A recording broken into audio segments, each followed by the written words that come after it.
신명기 13장을 보겠습니다.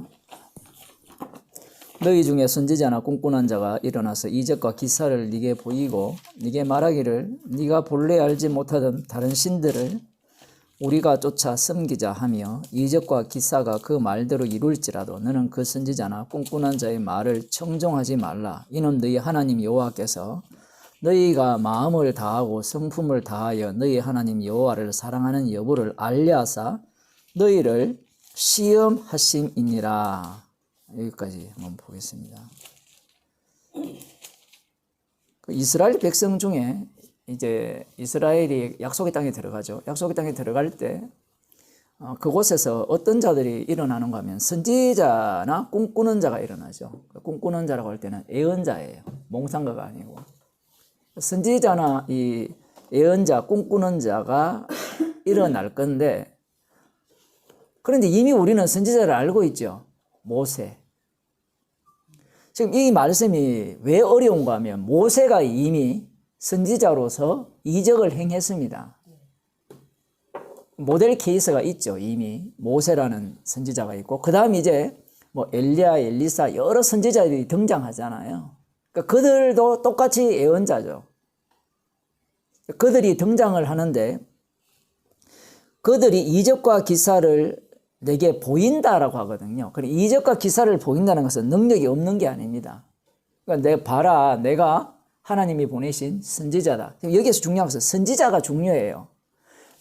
그 이방인의 그 뭐 선지자로서 와가지고 이렇게 미혹하는 게 아니라 여호와의 이름으로 오는 선지자들입니다. 그들이 실제로 이적과 기사를 보이면서 이렇게 이야기를 합니다.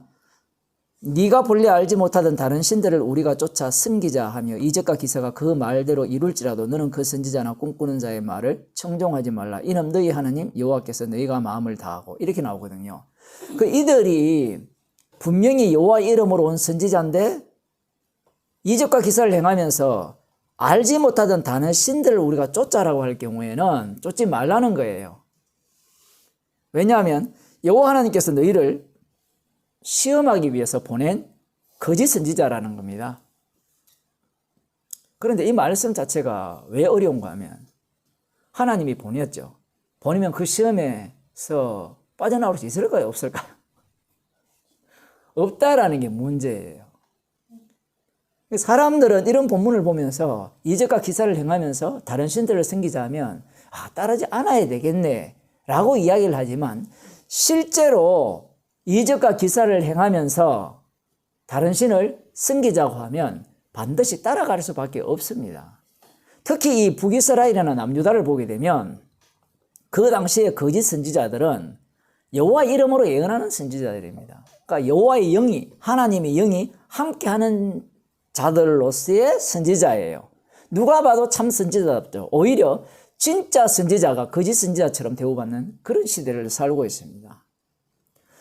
하나님께서 이 모세를 통해서 이런 어떤 거짓 선지자가 나와서 이적과 기사를 행하면서 다른 신들을 섬기자 할 때 너희들을 따르지 말라. 하나님이 시험하는 거다라고 할 때 이 이야기를 약속의 땅에 들어가는 이스라엘 백성들이 다 알아들었죠. 알아듣는 것이 과연 그들에게 이 말씀대로 살 수 있는 능력으로 작용하느냐 할 때는 작용이 안 돼요. 그러면 이 말씀은 왜 주셨느냐? 간단합니다. 너희들 말 안 듣지 얘기예요. 말씀을 접근하는 태도가 그러해야 돼요. 그게 이 첫 번째 봐야 되는 거고, 그 다음 두 번째이죠. 두 번째 보게 되면 이 본문에 근거하면 예수님께서 이 땅에 오셨잖아요.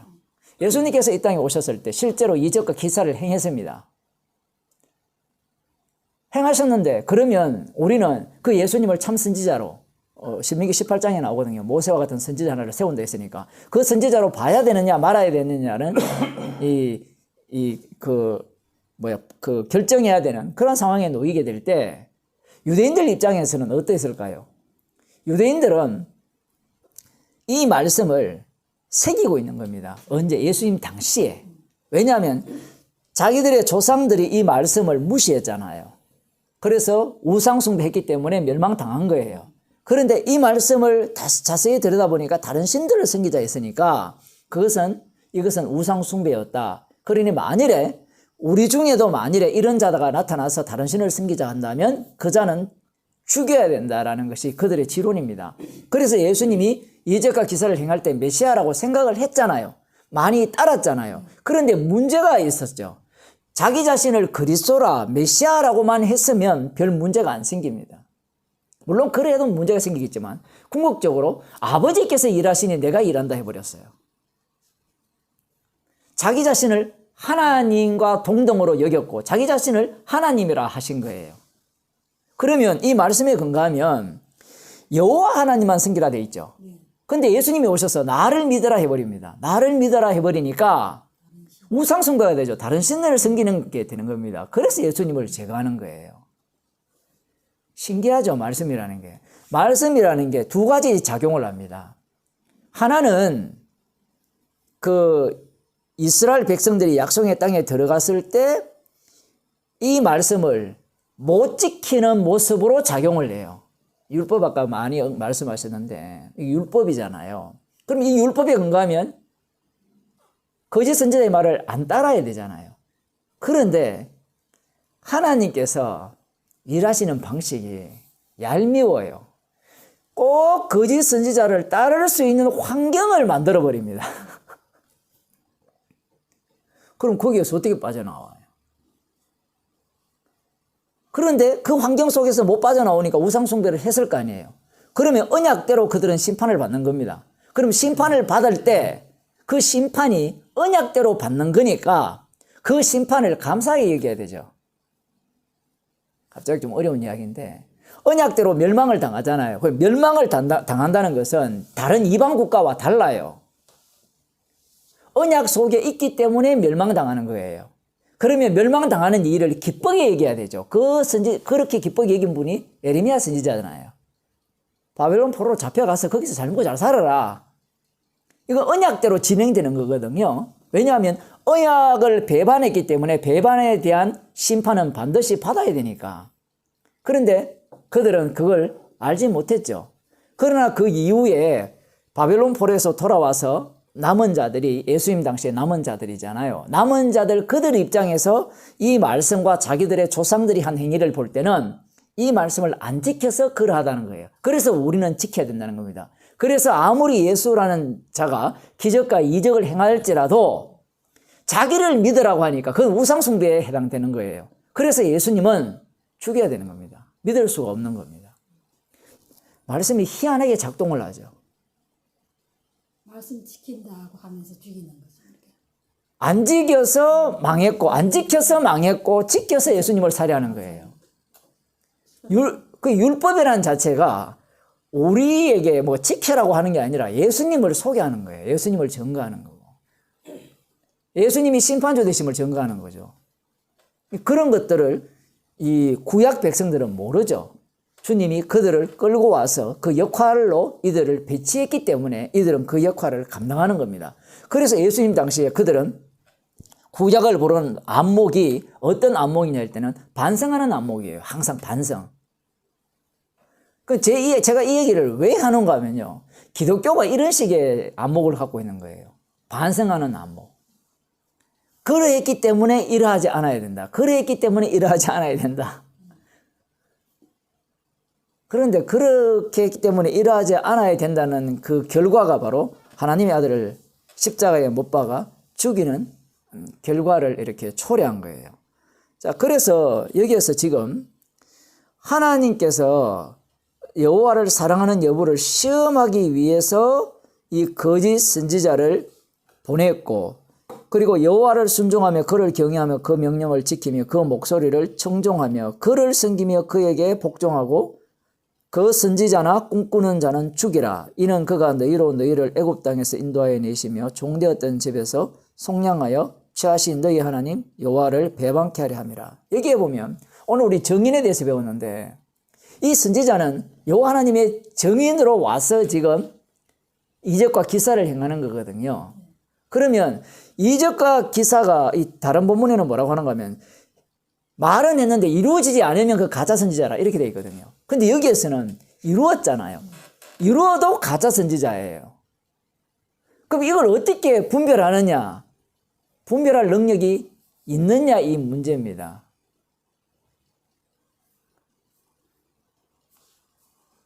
분별할 능력이 없어요. 그 자체가 없어요. 이미 신명기 끝장에 가면 32장 이렇게 넘어가면 이미 이스라엘은 포로로 잡혀가고 돌아올 것까지 얘기해 버리거든요. 그러니 이런 말씀 속에 이스라엘 백성들을 힘몰아 넣어버린 겁니다. 문제는 제가 이야기하고자 하는 게 이 선지자들이 여호와의 정인을 했을 때 그 정인이라는 근거를 무엇으로 잡을 거냐 이 얘기예요. 무엇으로? 참 선지자다? 아니다. 우리는 이미 답을 알고 있죠. 엘리야 선지자는 참 선지자고 그 당시 바알과 아세라 신을 섬기는 선지자는 가짜 선지자다. 그건 우리는 정답을 알고 있잖아요.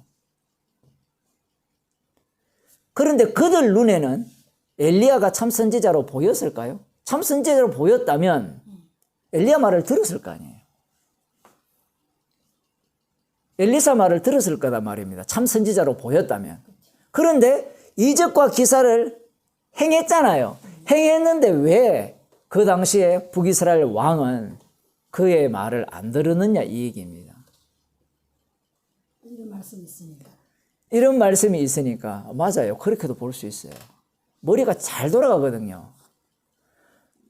그 좀 역으로 표현하면 지옥 가려면 무슨 수를 써서라도 지옥 가는 결정만 내리는 겁니다. 그러나 근본적으로는 원래 아들을 위한 북이스라엘이기 때문에 북이스라엘을 만드신 이유는 원래 이스라엘이 둘로 갈라졌잖아요. 북이스라엘을 만드신 이유는 멸망시키기 위해서 북이스라엘을 만들게 한 거거든요. 그래서 그들은 아무리 선지자들이 외쳐도 듣지 않을 자로서의 왕이고 듣지 않을 자로서의 백성인 겁니다. 우리는 이걸 보고 판단하라고 지금 얘기하는 것 같잖아요. 이적을 보고 거짓 선지자를 믿고 판단할 능력이 인간에게 없습니다. 처음부터. 없다고 하니까 예수님 당시 유대인들은 자기들은 판단할 능력이 있다라고 하죠. 있으니까 예수님을 죽이는 겁니다. 그러면 우리는 이제 불만이 나오죠. 그럼 어쩌란 말입니까? 하나님 너무 얄밉게 같아요. 이렇게 해도 지옥 가고 저렇게 해도 멸망당하고 어쩌란 말입니까? 이 말이 어쩌란 말이란 말이 우리는 성경을 볼 때 이미 살려고 덤볐는단 말이에요. 성경은 이미 이 세상을 멸망시키기 위해서 창조했거든요.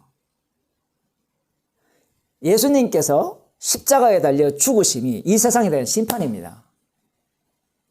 그 심판 속에 새로운 창조를 하시겠다는 게 아버지와 아들과의 언약이에요. 그런데 우리는 그럴 마음이 없잖아요. 이 세상은 망하면 안 되고 이 세상은 지속되어야 되고 이 세상의 영광성은 영원해야 된다. 이런 생각을 우리들이 갖고 있잖아요.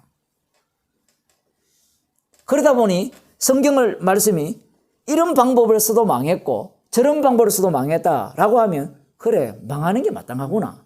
죽어 마땅하구나. 이렇게 말씀이 들려지면 감사가 되거든요. 그런데 짜증이 확 올라오죠. 이렇게 해도 멸망당하고 지켜도 멸망당하고 어쩌란 말입니까? 뭐 어쩌긴 어쩌고요. 너희들은 원래 다 죽어야 되는데. 당신은 사랑받기 태어난 것이 아니라 이 지옥 가기 위해서 태어난 거예요. 그 지옥 속에서만 구원이 보이는 겁니다.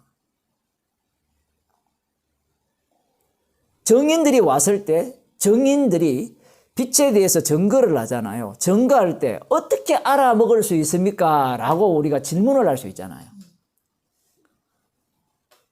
여러분들도 궁금 안 해요? 당신이 지금 복음 전하는데 그게 진짜 복음인지 아닌지 어떻게 아냐고요? 궁금하죠. 궁금하죠? 어떻게 알까요? 내가 마음으로 그 말씀이 모든 말씀이 아멘되면 진짜라. 지금 여기다 이 말씀 받는 사람만 진짜라지. 또 나가가 봐요. 이거 다 이단이라고. 실제로 있잖아요.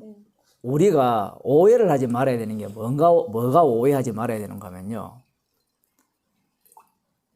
세례 요한이 참으로 빛을 증거하는 정인이라는 말 자체를 이야기를 할 때 정인이다라고 인정하는 사람이 있고 안 하는 사람이 있어요.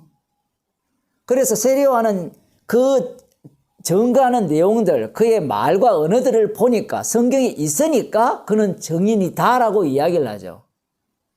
그건 이 세상 방식으로 보면 그건 성경 이야기죠. 성경이 그렇게 얘기할 뿐이잖아요. 그러면 성경 밖의 사람들은 세례요한이 아버지께서 보내신 진짜 그 선지자가 맞느냐, 주의 길을 예비하는 선지자가 맞느냐, 광야에 외치는 선지자가 맞느냐라고 하면 그건 몰라요. 믿는 너희들 입장이잖아요. 우리 마음은 그러한 것들이 모든 사람들이 공식적으로 인정할 수 있는 광야에 외치는 자의 소리로서의 세례요한을 보고 싶은 거예요. 방금 제가 질문한 게 그건 거거든요. 당신이 전하는 복음이 진짜 복음이라는 것을 믿지 않는 사람이든 믿는 사람이든 그냥 일반 교회를 다니든 모두가 다 당신의 이야기를 듣고 동의할 수 있는 그러한 것들이 있느냐는 겁니다. 그건 아니에요. 그런 거 없어요. 복음이 별거 없어요. 똑같아요. 인간적으로 보면 네가 믿을 뿐이고 인간적으로 보면 내가 믿을 뿐이에요. 그리고 인간적으로 이 세상 방식으로 보면 네가 전하는 게 옳다할 뿐이고 그러면 방금 말씀대로 내가 전하는 게 옳다 뿐이에요. 그 동의하면 그게 진리가 아니에요, 다. 이게 실제 현상입니다. 그러면 이게 진짜 정인으로서의 복음이다. 사도 바울도 마찬가지잖아요. 사도 바울 정신병자라고 그러거든요. 사람들이 공부 좀 한 사람들 그렇게 이야기해요. 지가 너무 예수를 핍박하다가 정신병 걸려가지고 예수를 거꾸로 그 자기가 못 박은 십자가가 그 미안해가지고 십자가를 아장 세워서 구원시킨다. 그런 얘기 못 들어봤죠. 그렇게 이야기를 해요. 그런 얘기를 왜 하느냐라고 할 때는 객관적인 그 하나님이 보내신 그 예수님 아까 만난 것도 얘기했잖아요. 만난 것도 객관적으로 뭔가 녹화해서 이렇게 보여주면 그래도 믿을까 말까죠. 그래도 안 믿는다니까요. 녹화해가 보여줘도 하나님의 아들이 이 땅에 왔는데도 안 믿었잖아요. 그러면 그 예수님을 진짜 죽었다고 부활했다 했을 때 그 정신병자들이 생각하는 거지 정신이 멀쩡한 사람이 죽었다고 부활했다는 걸 믿을 수 있습니까? 그리고 예수님이 죽은 자 살렸잖아요. 사람들은 그걸 어떻게 해석할까요? 진짜 죽은 자 살릴 수 있어요? 진짜 안 죽었는데 나중에 들러오 있다가 나왔다 이렇게 이야기한다던가. 안 그러면 요한복음 쓴 작가가 그 요한복음 11장에 보면 나사로가 죽었다가 살아나잖아요. 냄새난 거. 그런 것들도 마찬가지죠. 소설을 썼다는 거예요. 소설을. 그리고 신적인 능력이 있었다라고 그냥 이렇게 신화적인 내용으로 가미했다는 겁니다. 그 말이 더 설득력이 있어요. 예수님이 죽은 자 살렸다는 게 더 설득력이 있어요. 신화적인 얘기가 더 설득력이 있는 거예요. 증명할 길은 없습니다.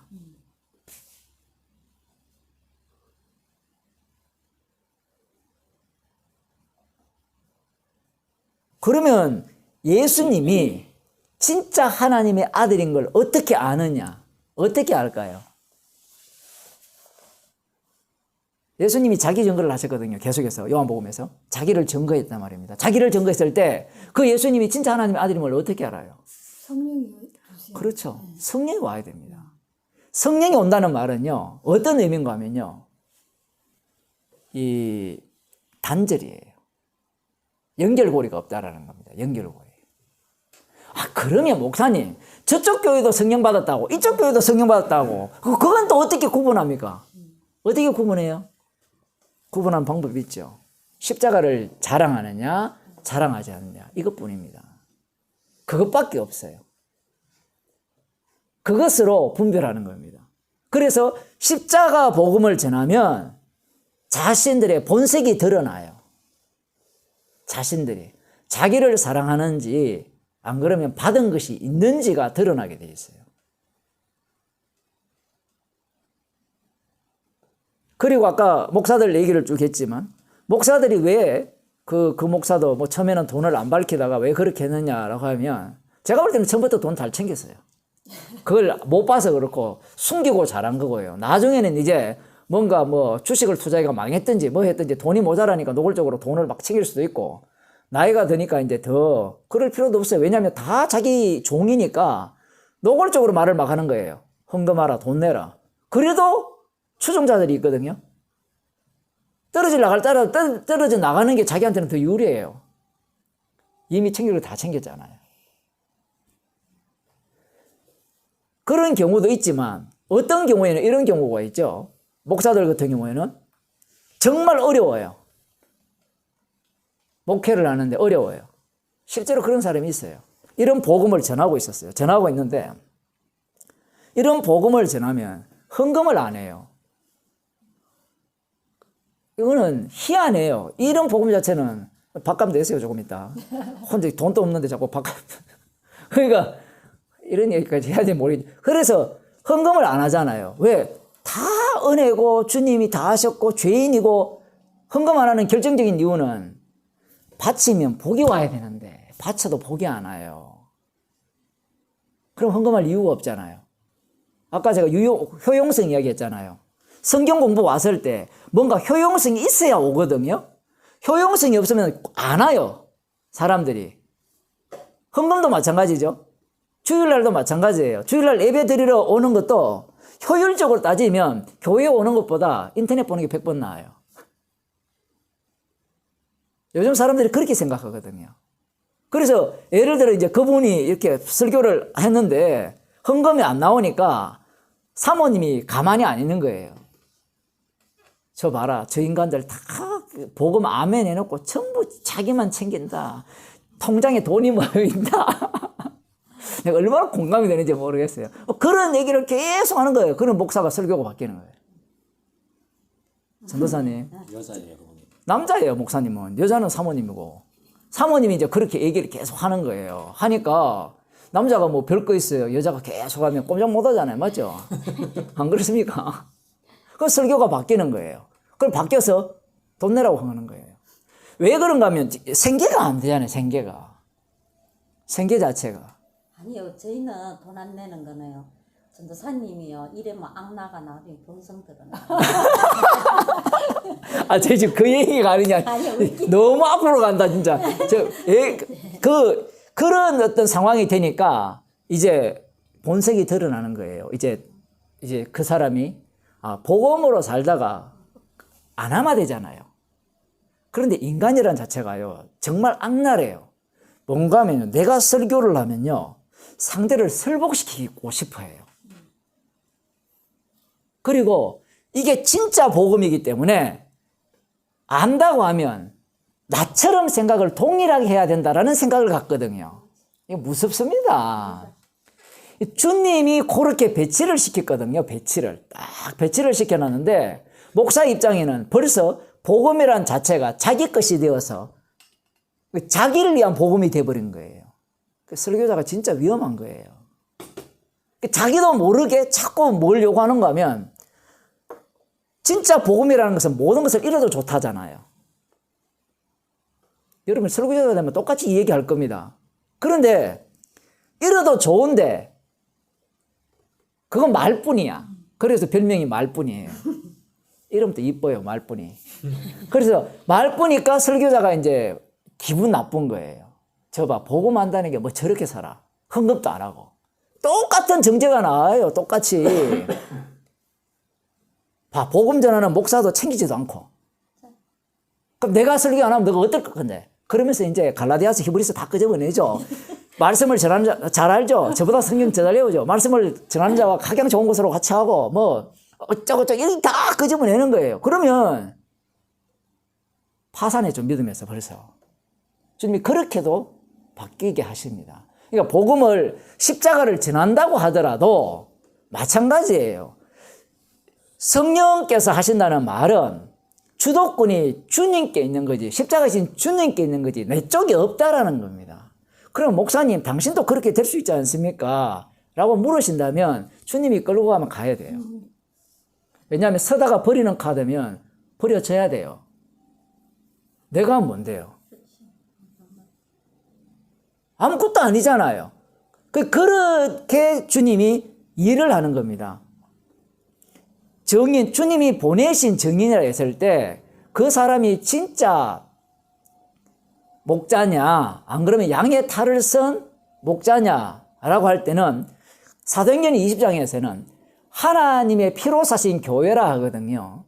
그러면 교회라는 것은 무엇이 중심을 잡고 있어야 되고 무엇이 이렇게 흘러야 되는가 하면 하나님의 피가 흘러야 돼요.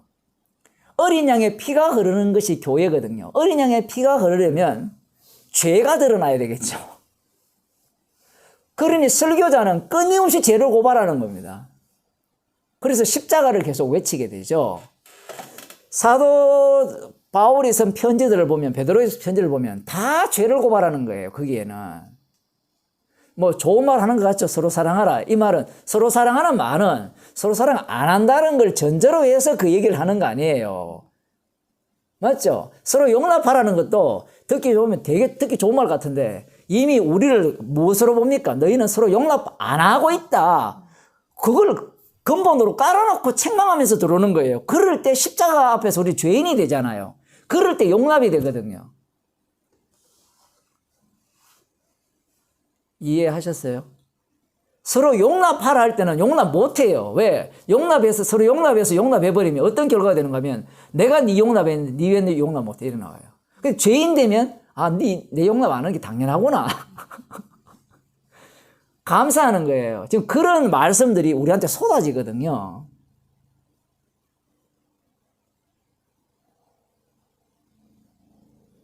교회라는 것은 하나님의 피로 사신 교회거든요.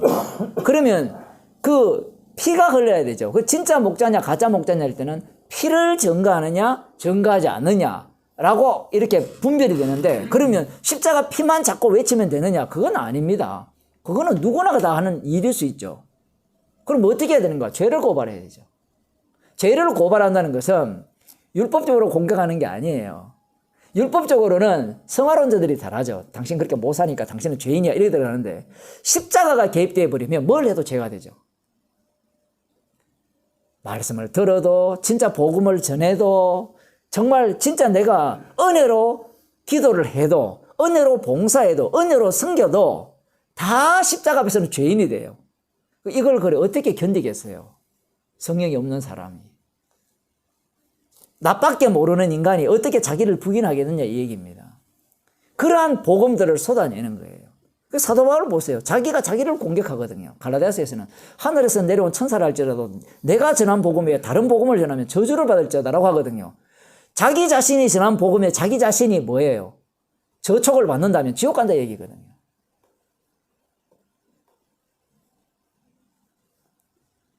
정인이냐 아니냐, 어떻게 분간할 거냐. 우리는 분간할 필요 없어요. 받은 대로 내놓으면 돼요. 그러면 각자 받은 대로, 예를 들어 집단마다 신천지도 있고 뭐 다락방도 별별 다 있을 거 아닙니까? 그러면 내가 받은 게 이겁니다. 그럼 막 내놨어. 다 내놓았어요. 다 옳다예요. 그러면 우리들도, 저도 받은 거 다 내놓아요. 심판은 누가 하죠? 주님이 하시는 겁니다. 그러면 당신이 옳다라는 증거가 있습니까? 없어요. 뭘로 증거할 거예요? 그거 증명한다고 옳다라는 것이 밝혀집니까? 그래서 교회가 어떻게 돼버리는가 하면 진리가 없다가 돼버려요. 진리가 상대적이 돼버린 거예요. 모든 게. 이쪽 동네에 수많은 한국 선교사들이 와서 강의를 했잖아요. 신학교 교수들도 하고 완전 짬뽕이 되다 보니까 듣는 사람들이 사실은 교단마다 신학이 다 다르거든요. 들어보니까 이 사람은 이렇게 말하고 이 사람은 저렇게 말하다가 딱 들어보니까 진짜 진리는 없구나. 그래서 돈만 벌자. 제가 볼 때는 대부분이 그거예요. 처음에는 예수님 믿어서 이게 진짜 진리인 줄 알았는데 예수님에 대한 이야기가 너무 다양해. 믿는 방식도 너무 다 달라. 여러분들도 복음을 전하게 되면 그전에도 그런 얘기 들었지만 이제는 더 많이 듣게 돼요. 그건 네 생각이고 그건 네 견해고 당연하죠. 그렇게 들어야 돼요. 그러면 당신은 무슨 근거로 그 얘기를 하는가? 십자가 피 외에는 전할 것이 없습니다. 근거가 없어요. 받은 것만 내놓는 거예요. 받은 것만. 세례요한이 왜 이렇게 빛에 대해 증거할 수 있었느냐? 밀어붙였잖아요. 주님이. 그러면 밀어붙였으니까 세례요한은 다 알고 증거를 하느냐? 아니죠. 다 몰라요. 받은 만큼만 증거하는 겁니다. 받은 것만큼만.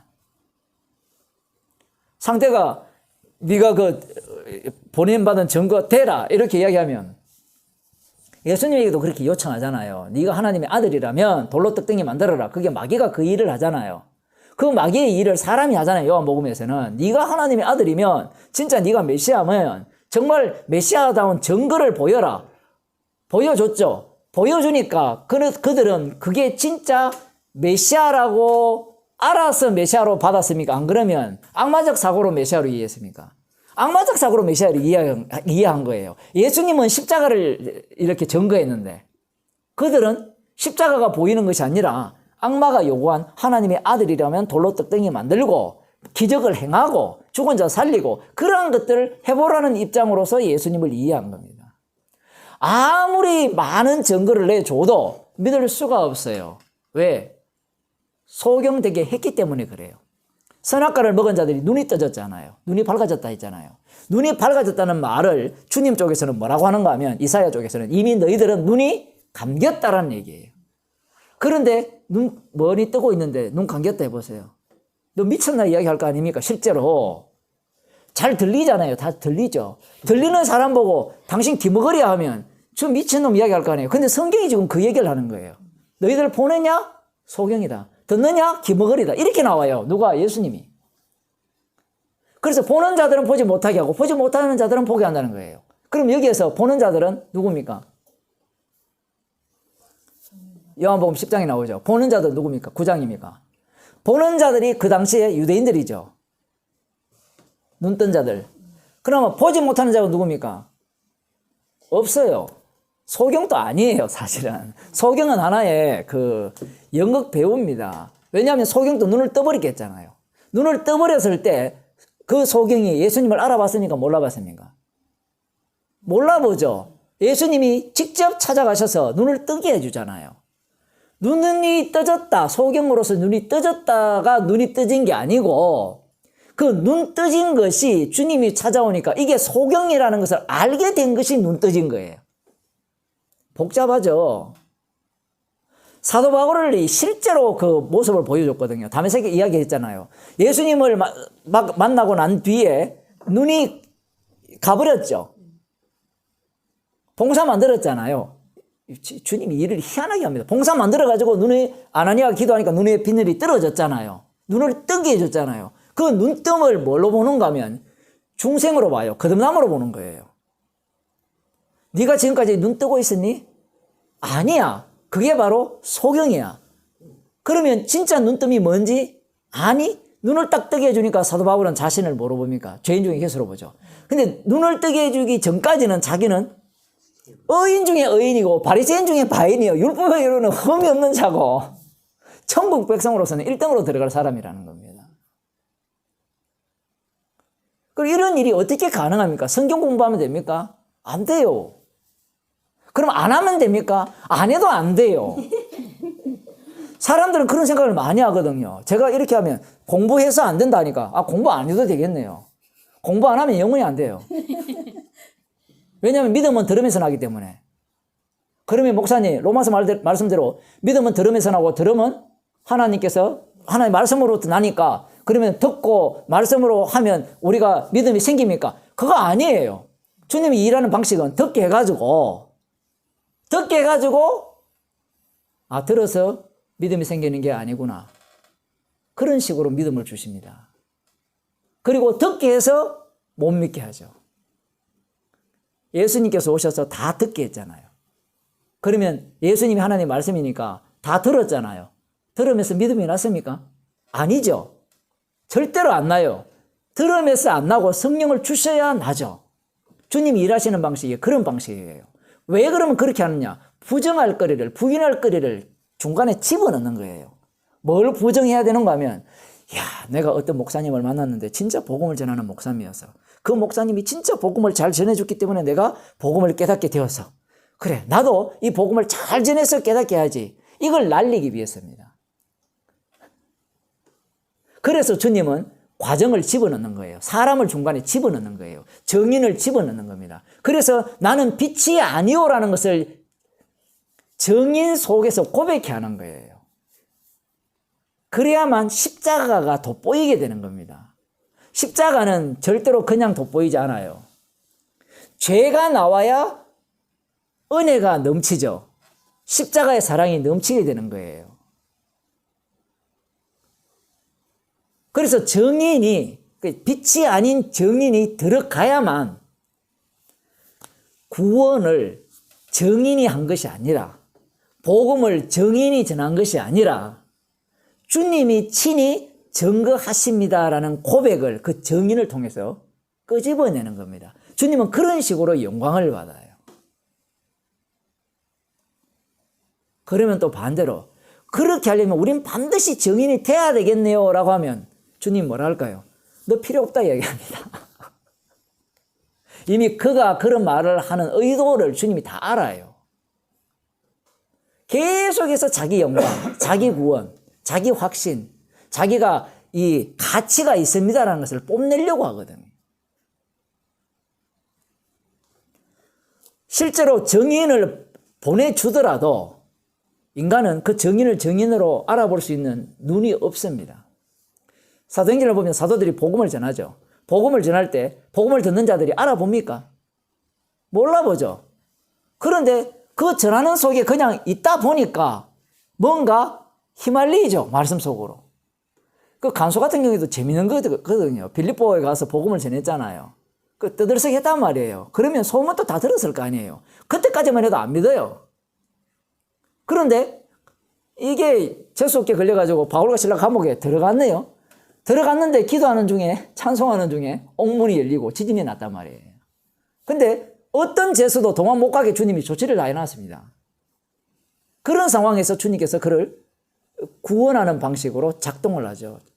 주 예수를 믿어라. 그리하면 너와 내 집이 구원을 얻는다. 예수님에 대한 소개가 그에게 주어지는 겁니다. 그럴 때 바울과 실라는 어떤 역할을 했습니까? 아무 역할을 안 했어요. 그 간수를 구원시키려고 애 안 썼어요. 완전히 그 상황 속에 내몰려서 어찌할꼬 하니까 소개하는 겁니다. 소개. 아, 그러면 목사님, 어찌할꼬 묵기 전에는 말하지 말까요? 아니에요. 어떤 때는 막 나대죠. 막 나대도 구원이 안 돼요. 그런 식으로 주님이 자기 정인을 이렇게 사용하십니다.